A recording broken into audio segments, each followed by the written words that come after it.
వరపీతకౌశేయ పరిధాన కాంతి సంధ్యాంబుద రుచినిచయంబుగాగ కమనీయ హేమ సంకలిత కిరీటంబు రమణ కాంచన శిఖరంబుగాగ మానిత మౌక్తిక మలికారుచి సానుపతిత నిర్ఝర పరంపరలుగాగ చెలువందు నవతులసీదామకములు లాలిత తట ఔషధీలతలుగాగ వరభుజంబులు నికటస్థవంశములగా పదములు అంగణపాద ప్రజయములు గలలితగతి నొప్పు మరకతాచల విడంబితాత్మదేహంబుగలుగు మహాత్ముహరిని కనియన్ నిశ్చల భక్తి యోగ మహిమన్ కంజాత గర్భుండు శోభన చరేతృ జగత్పవితృ విలసత్పద్మాకళతృన్ సుధాసన ముఖ్యస్తుతిపాతృ దానవచమూజైతృందళత్ పద్మనేతృ నవీనోజ్వల నీలమేఘ నిభగతృన్ పక్షిరాట్పుత్రునిన్ హారకలాప పుష్ప నిచయంబుల చంచతే అనర్ఘరత్నకేయూరకరాంగుళీయక మహోజ్వల బాహు సహస్ర శాఖలొప్పారగ చూడనొప్పి భువనాత్మక లీలా దృష్టమూల విస్ఫారిత భోగ వేష్ఠిత విభాసిత చందన భూరుహాకృతిన్ విలసత్కుండలిరాజసఖ్యమున ఉర్వీభృత్సమాక్షన్ సముజ్వలితోదారశిరో విభూషణ సహస్రస్వర్ణకూటంబులం సలిలావాసతచారు కౌస్తుభ విరాజద్రత్నగర్భంబులం నలినాక్షుండు కనుంగొనంగతగే మైనాకావనీభుద్గతిం వరయోగీంద్రులు యోగమార్గముల భావం బంధునే నీ మనోహర రూపంబుదలంచి ఏ గుణగణధ్యానంబుగా వింతురు అపురుష శ్రేష్ఠ పరిగ్రహంబున కైపొల్పార తద్ధ్యాన గోచరమూర్తిన్ ధరింతుగాదే పరమోత్సాహుండనై మాధవ క్రతుదానోగ్రత తపస్సమాధి జప సత్కర్మాగ్నిహోత్రాఖిల వ్రతచర్యాదులనాదరింపవు అఖిల వ్యాపార పారాయణ స్థితి నొప్పారెడి నీ పదాబ్జయుగళీ సేవాభిపూజ సమర్పిత ధర్ముండగు వని భంగి అసురారీ దేవచూడామణి. హరి ఓం శ్రీ గురుభ్యో నమః. ఓ విదురా, ఆ విధంగా అమ్మవారు తల్లి తండ్రులు చేస్తున్నటువంటి ఆ ఉత్సవానికి యజ్ఞ సమారోహానికి వెళ్ళినప్పుడు తండ్రి చేసినటువంటి ఆ నిరాధారణ ఆవిడ యొక్క మనసులో చాలా బాధ కలిగించింది. అక్కడ రెండు విధాలైనటువంటి బాధలతో ఆవిడ యొక్క మనస్సు ఉంది. మొట్టమొదట భర్త అయినటువంటి శివుడు వెళితే నీకు అక్కడ నిరాదరణ జరుగుతుంది అని ప్రతికూలం చెప్పేటప్పటికీ ఆ ప్రతికూల భావంతో శివుడి మీద ఆవిడికి కోపం వచ్చి ఆయన యొక్క అనుమతి లేకుండా బయటికి రావడం అనేటువంటి దాంట్లో ఆవిడ యొక్క మనసంతా మలిగిపోవడం ప్రారంభించింది బయలుదేరినప్పుడు. తీరా ఇక్కడికి వచ్చేటప్పటికి తండ్రి యొక్క అనాదరణ వల్ల ఇంకా కోపం వచ్చింది ఆవిడికి. వచ్చి తర్వాత అక్కడ అప్పజెళ్ళిళ్ళు తల్లులు తర్వాత పిన్నులు వీళ్ళందరూ కూడా ఎంతో ప్రేమగా చూసి అంతా పలకరించి కౌగులించుకొని కళ్ళమ్మటి నీళ్లు పెట్టుకుని మంచి ఆసనం ఇచ్చి సకల ఉపచారాలు చేసినా సరే అవి ఏవి కూడా సతీదేవికి అవి ఒక సంతోషాన్ని కానీ ఒక ఆనందాన్ని కానీ కలిగించలేకపోయాయి. అంటే తండ్రి చేసినటువంటి ఈ అనాదరణ వల్ల సర్వ సౌఖ్యాలు, సర్వ పలకరింపులు, సర్వ ప్రేమలు కూడా ఏ మాత్రము కూడా అక్కడ వాటి యొక్క ఎఫెక్ట్ చూపించలేకపోయాయి. ఇటువంటి పరిస్థితిలో అమ్మవారు ఆ లోపలకు వస్తూ అక్కడ ఉండేటువంటి అక్కడ యజ్ఞాలు చేస్తూ ఉండేటువంటి హోమాలు ఆ మొత్తం ఆ ప్రాసెస్లో ఉండేటువంటి మహర్షులు, మునులు, తర్వాత తన బంధువులు, తర్వాత మిగతా ఋషిగణాలు, ఆ దక్ష ప్రజాపతి యొక్క అనుయాయులు, వాళ్ళందరికీ సతీదేవి ఎంతో ముద్దు గారాల పట్టి అని తెలిసి దక్షుడి యొక్క భయం వల్ల ఏమ్మా వచ్చావా అని పలకరించడానికి కూడా వాళ్ళందరూ కూడా దక్షుడి యొక్క ఆ కోప దృక్కులతో ఆయనని సంతోషపెట్టడం కోసం అన్నట్టుగా వాళ్ళు అమ్మవారిని ఏ మాత్రము కూడా వాళ్ళు ఆదరించకపోవడం కూడా ఒకటి జరిగిందయ్యా విదురా అని చెప్పిన తరువాత అమ్మవారు ఆ లోపలికి వస్తూ ఉండేటప్పుడు అక్కడ జరుగుతూ ఉండేటువంటి హోమాల్లో మహర్షులు వాళ్ళందరూ చేస్తూ ఉండేటువంటి వేద పఠనాలు, ఆ ప్రాసెస్సులు అవన్నీ కూడా అమ్మవారు మహాజ్ఞానస్వరూపి కాబట్టి తర్వాత శివుడితో నిత్యం ఉండి శివుడితో అనేక రకాలైనటువంటి సంభాషణలో అనేక రకాలైనటువంటి విధానాలతో ఆవిడ నిత్యం డిస్కస్ చేసుకుంటూ శివుడు చెప్తూ ఉండేటువంటి ప్రవచనాలు వినడం వల్ల ఆయన చెప్పినటువంటి ధర్మ సూక్ష్మాలు గ్రహించి మొత్తం అంతా జ్ఞానం కలిగినటువంటిది సతీదేవి. అది అటువంటి సతీదేవి లోపలికి వచ్చేటప్పటికి అక్కడ ఆవిడ వేద ఘోషలు, తర్వాత వాళ్ళు చేస్తూ ఉండేటువంటి చర్చలు ఇవన్నీ కూడా ఆవిడ చెవిని పడ్డాయిగా. ఆవిడ లోపలికి అలా నడిచి వెళుతూ ఉన్నప్పుడు అప్పుడు ఆవిడ ఒకటి అబ్జర్వ్ చేసిందయ్యా విదురా. అదేమిటి అంటే అరుద్రభాగం తమవేక్ష్య చాధ్వరం పిత్రా చ దేవే కృతహేళనం విభౌ అనాదృత యజ్ఞసదస్యధీశ్వరీ చుకోపలోకానివధ్యక్ష్యతీరుషా. ఆవిడ అలా లోపలికి వస్తూ ఉండేటప్పటికి ఏం అబ్జర్వ్ చేసిందంటే అరుద్రభాగం, రుద్రుడికి హవిర్భాగాలు లేని ఆ అధ్వరం, ఆ యజ్ఞాన్ని చూసింది ఆవిడ. ఎక్కడా కూడా రుద్ర సంబంధమైనటువంటి ఒక్క మంత్రోచ్చారణ కూడా జరగటం లేదు, ఒక్క హవిర్భాగము కూడా సమర్పించబడటం లేదు. ఏదో మిగతా దేవతలకి, మిగతా అగ్నుల ద్వారా రకరకాలైనటువంటి మిగతా దేవతలకి సంబంధించినటువంటి మంత్రోచ్చారణలే వినిపించాయి తప్ప రుద్రుడికి సంబంధించినటువంటి ఒక్క మంత్రం కూడా ఆవిడికి వినిపించలేదు. సరికదా హవిర్భాగాలు కూడా సమర్పించబడడం అరుద్రభాగం అటువంటి అధ్వరం, ఆ యజ్ఞాన్ని పిత్రా విభౌ దేవే కృతహేళనం అవేక్ష్య. పిత్రౌ తండ్రి చేత, విభౌ సర్వసమర్థుడైనటువంటి వాడు, విభుడైనటువంటి వాడు, సమస్తమైనటువంటి యజ్ఞాలలో కూడా హవిర్భావానికి అర్హుడైనటువంటి దేవే ఆ శివదేవుని యందు కృతహేళనం చేయబడినటువంటి ఈ అవమానాన్ని, పిత్ర తండ్రి చేత చేయబడినటువంటి అవమానాన్ని అవేక్ష అమ్మవారు చూసింది విదురా. చూసి ఆవిడకి ఆ యజ్ఞవాటికలోనే యజ్ఞ సదస్సి అనాదృత, యజ్ఞ సదస్సులోనే అంటే చెయ్యవలసినటువంటి సమస్త కార్యాలు కూడా దోషరహితంగా వేద విహితంగా చేయడానికి ఏ వేదికైతే ఏర్పడిందో ఆ యజ్ఞ సదస్సి, ఆ యజ్ఞ వాటికలో అనాదృత, అనాదరం చేయబడ్డటువంటి ఆ శివుడి యొక్క అనాదరాన్ని భరించలేక అధి ఈశ్వరి అన్ని లోకాలకి ఈశ్వరి, కంట్రోలర్ అయినటువంటి సతీదేవి ఆ లోకాలని కోపముతో, చాలా కోపంతో అక్కడ ఉండేటువంటి ఋషుల్ని, అక్కడ ఉండేటువంటి జనుల, లోకాలు అంటే అక్కడ లోకులు అంటే అక్కడ ఉండేటువంటి జనులు అని ఒక అర్థం, మిగతా లోకాలన్నిటినీ కూడా ఋషాధ్యక్ష్యతీవ, అన్ని లోకాల్ని కూడా దహించేటువంటి విధంగా విపరీతమైనటువంటి కోపంతో ధ్యక్ష్యతీవ తగలబెట్టేస్తున్నట్టుగా కోపం వచ్చేసి ఆ విధంగా అమ్మవారు చూసింది. ఇది జరిగింది. అంటే యజ్ఞంలో రుద్రుడికి హవిర్భాగాలు లేకుండా జరిగిపోతూ ఉండేటువంటి యజ్ఞానికి ఆధ్వర్యం వహించినటువంటి దక్షుడి చేత ఆ యజ్ఞవాటికలో ఈ విధమైనటువంటి అరుద్రభాగ సహితమైనటువంటి అధ్వరాలను చూసి ఆవిడ కోపం వచ్చేసింది.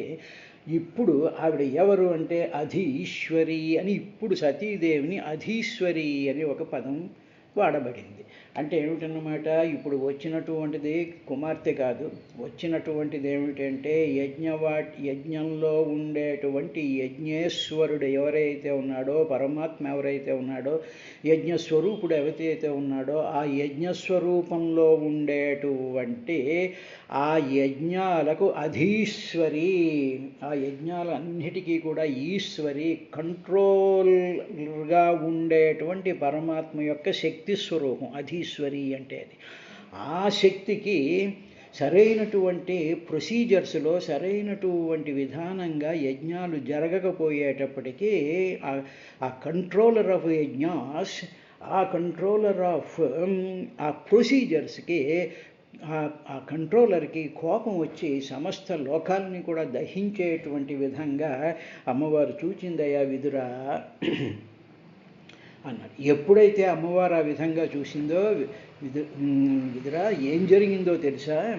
జగర్హ సామర్ష విపన్నయా గిరా శివద్విషం ధూమపదశ్రమస్మయం స్వతేజసా భూతగణాన్ సముత్థితా నిగృహ్య దేవీ జగతోభిశృణ్వతః. వెంటనే అమ్మవారు ఎటు వెళ్తూ ఉంటే అటు ఆవిడతో పాటు వచ్చినటువంటి ప్రమదగణాలు, భూతగణాలు, తర్వాత శివుడి యొక్క అనుయాయాలు వేల మంది వచ్చేసారు కదా, వాళ్ళందరూ కూడా అమ్మవారిని ఇలా ప్రొటెక్ట్ చేస్తూ కమెండోస్ లాగా అమ్మవారి యొక్క మూమెంట్స్ని, అమ్మవారి యొక్క మూడ్ని బట్టి వాళ్ళందరూ కూడా అక్కడికి వచ్చారు కదా. వాళ్ళు ఎప్పుడైతే అమ్మవారి కోపం వచ్చి ఒక్కసారి ఆ యజ్ఞంలో ఉండేటువంటి కుండాల వైపు, ఆ యజ్ఞంలో చేస్తున్నటువంటి మహర్షుల వైపు, తండ్రి వైపు కూడా కోపంగా చూసిందో, వెంటనే అంతవరకు అక్కడ మఠాలు వేసుకుని యజ్ఞాన్ని తిలకిస్తూ ఉండేటువంటి భూతగణాలన్నీ కూడా లేచి నిలబడిపోయి, అమ్మ ఏమిటి ఆజ్ఞ చెప్పు, ఏం చేయమంటావు, వీళ్ళందరినీ చావగొట్టేయమంటావా అన్నట్టుగా వాళ్ళు లేచేటప్పటికీ అప్పుడు ఆమె వారి వైపు చాలా తీక్షణంగా చూసిన, ఆయన don't be active, don't be aggressive, కూర్చోండి అన్నట్టుగా తీక్ష్ణమైనటువంటి చూపుతో చూడగానే అంత ఉద్రేకంతో లేచిపోయినటువంటి ఆ భూతగణాలు వాళ్ళందరూ కూడా ఆగిపోయారయ్యా. ఇప్పుడు అది ధూమ మార్గంలో గర్వించి శివుణ్ణి ద్వేషించి చేస్తూ ఉండేటువంటి తండ్రిని చూస్తూ ఆవిడ అక్కడ జనులందరూ, అక్కడ ఉండేటువంటి వాళ్ళందరూ వింటూ ఉండగా కోపంతో ఆ ఒళ్ళంతా కదిలిపోతూ తడబడుతూ ఉండేటువంటి, అంటే ఆ కోపంలో వచ్చిన మాటలు కూడా కొన్ని తడబడుతూ ఉంటాయి. ఆ తడబడేటువంటి మాటలతో ఆ తండ్రిని నిందించిందయ్యా అని అక్కడ అప్పుడు జరిగినటువంటి విశేషాన్ని విదురుడికి మైత్రేయ మహర్షి చెప్పాడయ్యా అని చెప్పి సుఖబ్రహ్మ పరీక్షిన్ మహారాజుకి గంగానదీ తీరంలో చెప్పినటువంటి విశేషాన్ని సూత మహర్షి సౌనికాది మహర్షులకి నైమిసారణ్యంలో చెప్తూ ఉండేటువంటి చతుర్థ స్కంధం 4వ అధ్యాయం 10వ శ్లోకానికి సంబంధించినటువంటి విశేషాన్ని మనం చూస్తాం. సా ఆ దేవి సతీదేవి సముత్థితాం, నిలబడినటువంటి భూతగణం, ఆ ప్రమదగణాలందరూ వచ్చారే వాళ్ళందరినీ కూడా స్వతేజస, తన యొక్క తేజస్సు చేత, అంటే తన యొక్క చూపుల్లో ఉండేటువంటి ప్రభావం చేత నిగృహ్య అసీం, అక్కడ వెంటనే నిగృహ్య వాళ్ళందరినీ కంట్రోల్ చేసింది, ఆపింది. జగత అభిశృణ్వత, అక్కడ ఉండేటువంటి జనులు ఎవరైతే ఉన్నారంటే ఆ మహర్షులు ఉన్నారు, దేవతలు ఉన్నారు, అగ్నులు ఉన్నారు, రకరకాలైనటువంటి జనులు ఉన్నారు, ఇక దానికి సంబంధించినటువంటి గంధర్వులు, అప్సరు, వీళ్ళ మొత్తం ఆ బెటాలియన్స్ అన్నీ అక్కడ ఉన్నాయి. వాళ్ళందరూ కూడా అభిశృణ్వత వింటూ ఉండగా ధూమపధశ్రమస్వయం, ధూమపథం అంటే అప్పుడు ఏమైంది, ఇవిడికి ఎప్పుడైతే కోపం వచ్చిందో, యజ్ఞం సరిగ్గా జరగటం లేదో, ఎప్పుడైతే దోషాలు మనసులో పెట్టుకుని ఏవో రకరకాలైనటువంటి భావాలతో ఎవరైనా మామూలుగా హోమాలు చేస్తూ ఉండేటప్పటికీ అగ్నిహోత్రుడికి ఇష్టం ఉండక ఆ యజ్ఞం వాటికి అంతటినీ కూడా పొగతో నింపేస్తూ ఉంటాడు. అందువల్ల యజ్ఞం చేసేటువంటి వాడు, హోమం చేసేటువంటి వాడు, ఋత్వికుడు కానివ్వండి, యజమాని కానివ్వండి, పరిపూర్ణమైనటువంటి నిర్మలమైనటువంటి పరిశుద్ధమైనటువంటి మనసుతో వాళ్ళు అందులో హవిస్సులు వేస్తూ ఉండాలి, ఆ మంత్రాలు చదువుతూ ఉండాలి, ఆ ప్రొసీజర్స్ అంతా ఫాలో అవుతుండాలి. దాంట్లో ఏమాత్రం కానీ దోషం ఉందంటే అగ్నిహోత్రుడు వాటిని స్వీకరించి సహించక అది ధూమము అంటే పొగ వచ్చేటట్టు చేస్తూ ఉంటాడు. అందుకని చాలా సందర్భాల్లో మనకి అది కనిపిస్తూ ఉంటుంది. అటువంటిప్పుడు ఏంటంటారంటే సైంటిస్టులు కొంతమంది వస్తారు, వాళ్ళు ఏం లేదండి తడికట్లు వేస్తున్నారు కదా, ఆ నీ బొంద తడికట్లు వేయడం ఏమిటి, నీకు తెలియదు కాబట్టి నువ్వు ఎలా వెర్రి మాటలు మాట్లాడుతుంటాడు ఈ సైంటిస్ట్ అనేటువంటి వాడు. ఆ హోమం చేసేటువంటి వాడు చాలా కోపంగా ఇంకా వీళ్ళు రాలేదా వాళ్ళు రాలేదా ఇంకా ఏమిటి అని చెప్పేసేసి ధుమలాడుతూ విసిరేస్తూ ఉంటాడు దాంట్లోకి. ఇటువంటి ఎప్పుడు అగ్నిహోత్రంలోంచి ధూమం వస్తుంది. అందువల్ల ఏం జరిగింది అంటే ధూమపథ శ్రమస్మయం అన్నాడు. అంటే ఏమిటి, పొగలు అగ్నిహోత్రం వెలగటం పొగలు వాయించిపోయేటువంటి ఆ స్థితిలో యజ్ఞం జరుగుతూ ఉంటే శ్రమ పడుతూ, అందులో నానా శ్రమ పడుతూ ఏం చేస్తున్నాడు, శివద్వేషం, శివుని ద్వేషించేటువంటి దక్షుని అమర్ష విపన్నయ, అమర్ష అంటే కోపంతో తడబాటు పడుతూ ఉండేటువంటి కోపంతో గిరా జగర్హ నిందించింది. గిరా వాక్కులతో అంటే కోపంతో నిండిపోయినటువంటి వాక్కులతో మొత్తం అంతా పొగ కమ్మేసేసి నానా గందరగోళంగా అగ్నిహోత్రంతో దివ్యమైనటువంటి తేజస్సుతో వెలిగిపోవలసినటువంటి యజ్ఞభాగం అంతా కూడా అరుద్రం అవడం వల్ల అలా ఉండేటువంటి విధానాన్ని చూసి అమ్మవారికి చాలా కోపం వచ్చి వెంటనే నిందాపూర్వకమైనటువంటి వాక్కుల్ని ఆ తండ్రిని తో ఈ విధంగా మాట్లాడిందయ్యా అని చెప్పి విదురుడు అక్కడ ఉండేటువంటి సిచ్యువేషన్ని కళ్ళ ముందు మనకి చూపిస్తూ ఉన్నాడు. ఇక్కడ సరే ఇందులో ధూమ మార్గము, ధూమపథం, ఇవి తర్వాత అరుద్ర భాగం అనేటువంటివి కొన్ని ఉన్నాయి. వీటికి సంబంధించినటువంటి విశేషమైనటువంటి అర్థాలు, అసలైనటువంటి కాన్సెప్ట్స్ అన్నీ కూడా రేపు నేను మనవి చేస్తాను. రేపటికి కొంచెం కథ కాసేపు ఆపి విమానాలలో పాండురమైనటువంటి విమానాల్లో వెళ్ళడం ఏమిటి, తర్వాత అరుద్ర భాగం అంటే ఏమిటి, ఈ రుద్రుడు అనేటువంటిది ఏమిటి, దక్షుడు అనేటువంటిది ఏమిటి, ప్రసూతి అనేటువంటిది ఏమిటి, తర్వాత ఈ ప్రేమలు ఏమిటి, ఆకర్షణలు ఏమిటి, ఇలాగా భర్తను వదిలి వెళ్ళడం, ఈ రకరకాలైనటువంటి కాన్సెప్ట్స్ అవి మనకి అన్వయించుకోకపోతే ఈ కథలో ఉండేటువంటి ఆ పరమార్థం మనకి అర్థం అవ్వదు. సరే, ఇదైన తర్వాత అప్పుడు శ్రీదేవ్యువాచ దేవి ఈ విధంగా పలికింది అని చెప్పి వేదవ్యాసుల వారు సతీ ఉవాచ అనకుండా దేవ్యువాచ అన్నారు.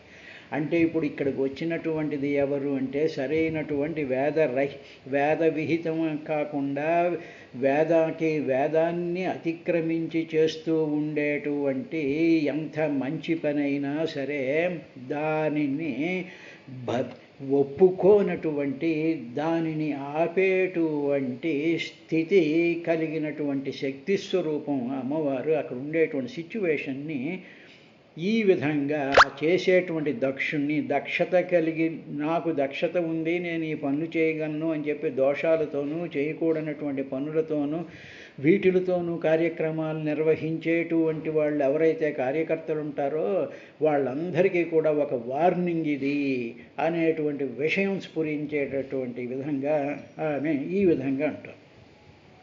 నయస్య లోకేశ్చతిశాయన ప్రియస్తథా ప్రియో దేహభృతాం ప్రియాత్మనః తస్మిన్ సమస్తాత్మని ముక్తవైరకేరితే భవంతం కథమః ప్రతీపయేత్. సతీదేవి ఈ విధంగా చెప్పిందయ్యా, ఈ సృష్టిలో సకల ప్రాణులలోనూ కూడా శివుడే ఆత్మరూపుడై ఉన్నాడు. ఈ మాటలు చెప్తున్నప్పుడు అక్కడ ఉండేటువంటి మహానుభావులు అందరూ కూడా వింటున్నారు. ఆత్మరూపుడై శివుడున్నాడు. ఈ సృష్టిలో ఆయనకి మించినటువంటి మొనగాడు ఎవరూ లేరు, అంత శక్తిమంతుడు ఎవరూ కూడా లేరు. అదేవిధంగా సకల ప్రాణులలోనూ ఉండేటువంటి పరమాత్మ స్వరూపుడైనటువంటి శివుడికి సకల ప్రాణులకి ఆయన ఆత్మ అయినప్పుడు అటువంటి ఆత్మతత్వానికి ఒకడు ప్రియుడని కానీ ఒకడు ద్వేషించబడేటువంటి వాడు అనేటువంటి భేదభావం ఉండదు. ఆయన సత్యస్వరూపుడైనటువంటి వాడు, భేదభావం లేనటువంటి వాడు, సత్యస్వరూపుడైనటువంటి వాడు అటువంటి శివుడు ఎవ్వరితోనూ కూడా విరోధం లేనటువంటి వాడు. అటువంటి శివునికి నీవు చాలా ప్రతికూలంగా, చాలా ఎగైనిస్టుగా, నిందార్హమైనటువంటి పనులు నువ్వు తప్ప ఎవరు ఆచరించగలరు? అంటే శివతత్వం తెలుసుకున్నటువంటి ఏ మానవుడైనా సరే ఎప్పుడూ కూడా శివతత్వానికి, అంటే పరమాత్మతత్వానికి, సత్యానికి, జ్ఞానానికి, అనంతమైనటువంటి బ్రహ్మస్వరూపానికి, నిత్యశుద్ధ బుద్ధముక్త స్వభావమైనటువంటి ఆ పరమాత్మ తత్వానికి ఎగైనిస్ట్గా నువ్వు చేస్తున్నావు తప్ప మిగతా వాళ్ళు ఎవరు చెయ్యరు అని చెప్పి అమ్మవారు ఆయనేమో ఏదో అల్లుడు అనుకుని నా కూతురు మొగుడు అనుకుంటున్నాడేమో కానీ కాదు, ఓ దక్షత కలిగినటువంటి ఓ అధికారి కాదు, ఆయన సకల ప్రాణులలోనూ ఉండేటువంటి ఆత్మస్వరూపం, జ్ఞానస్వరూపం, సత్యస్వరూపం, సర్వవ్యాపకమైనటువంటి వాడు. అటువంటి భావానికి, అటువంటి సత్యానికి, అటువంటి జ్ఞానానికి ప్రియాప్రియాలుండవు, జయాజయాలుండవు, లాభాలాభాలుండవు, ఏ విధమైనటువంటి గుణాలతోనూ కూడా ఉండడు. తరువాత ఆయన భేదం ఏమీ లేదు.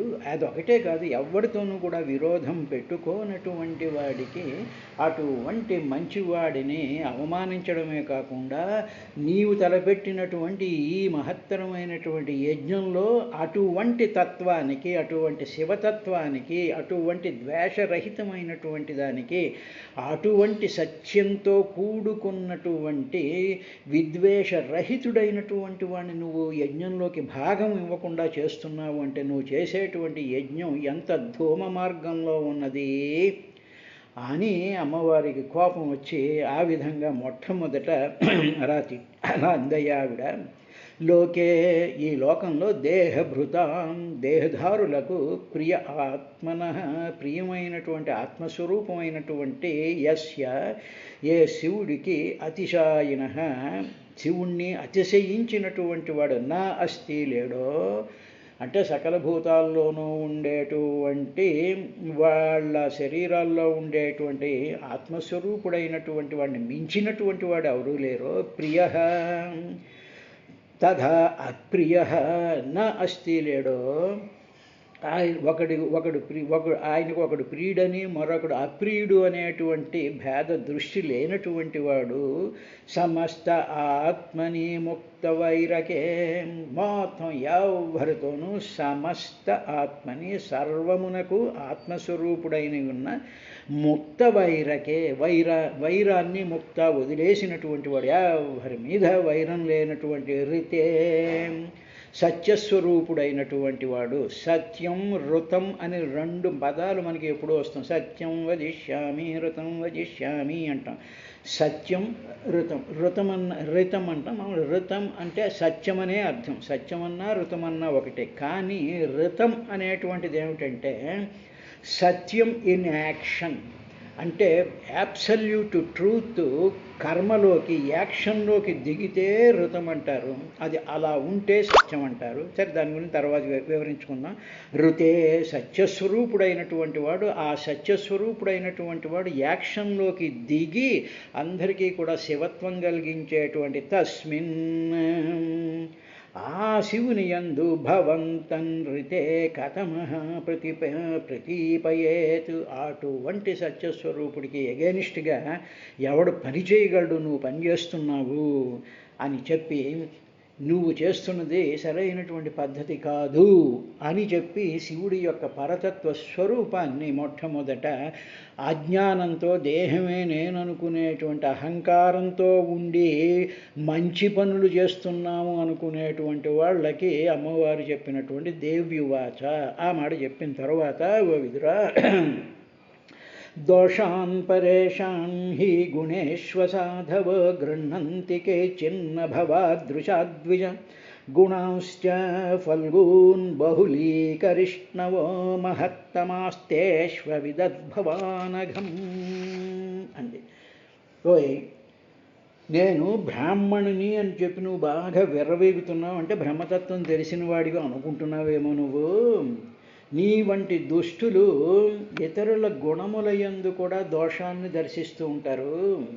నువ్వేమో నేనేమో బ్రాహ్మణ్ణి అనుకుంటున్నావు. మామూలుగా బ్రాహ్మణుడు అంటే ఏదో వేదం తెలిసినటువంటి వాడు, యజ్ఞాలు చేయించేటువంటి వాడు, తర్వాత ఏదో పొజిషన్ బ్రహ్మగారు ఇచ్చాడు కాబట్టి దక్ష ప్రజాపతి అనుకుంటున్నావు. అంటే నీకు బ్రహ్మజ్ఞానం లేదు. బ్రాహ్మణుడికి బ్రహ్మజ్ఞానం ఉండాలి, అది లేదు. లేకుండా నేను బ్రాహ్మణ్ణి అని చెప్పి నువ్వు విర్రవీగిపోతూ ఉన్నావు. తరువాత నీ వంటి దుష్టులు ఇతరులలో మంచి గుణాలందు కూడా దోషాలను చూస్తూ ఉంటారు. ఇతరుల యొక్క గుణాలని దర్శించలేనటువంటి పరిస్థితి నీకు ఏర్పడింది. మధ్య రకం వాళ్ళు ఎలా ఉంటారు అంటే గుణదోషాలని యథాతథంగా గుణం ఉంటే గుణం ఉందంటారు, గుణం లేకపోతే గుణం లేదంటారు. మధ్య తరగతి వాళ్ళు సాధు పురుషులు ఏం చేస్తూ ఉంటారంటే ఇతరుల్లో ఉండేటువంటి దోషాలన్నింటినీ విడిచిపెట్టేసేసి పోతే పోయిందిలే, వాళ్ళు ఏదో బలహీనత వల్ల అలా చెడుగా ప్రవర్తిస్తున్నాడు అనుకుని వాళ్ళలో ఉండేటువంటి మంచి గుణాలనే చూస్తూ ఉంటారు. కానీ మహాత్ములు ఇతరుల దోషాలను దర్శించకపోవడమే కాకుండా అల్పమైనటువంటి గుణాలని కూడా గొప్పగా స్వీకరిస్తూ ఉంటారు మహాత్ములైనటువంటి వారు. అటువంటి మహాత్ముల విషయంలో నీవు అపరాధం చేసి పాపాన్ని మూటగట్టుకుంటున్నావు అనేటువంటి ఒక అద్భుతమైనటువంటి విశేషాన్ని చెప్పింది. దానికి సంబంధించినటువంటిది రేపటి కార్యక్రమంలో చూద్దాం.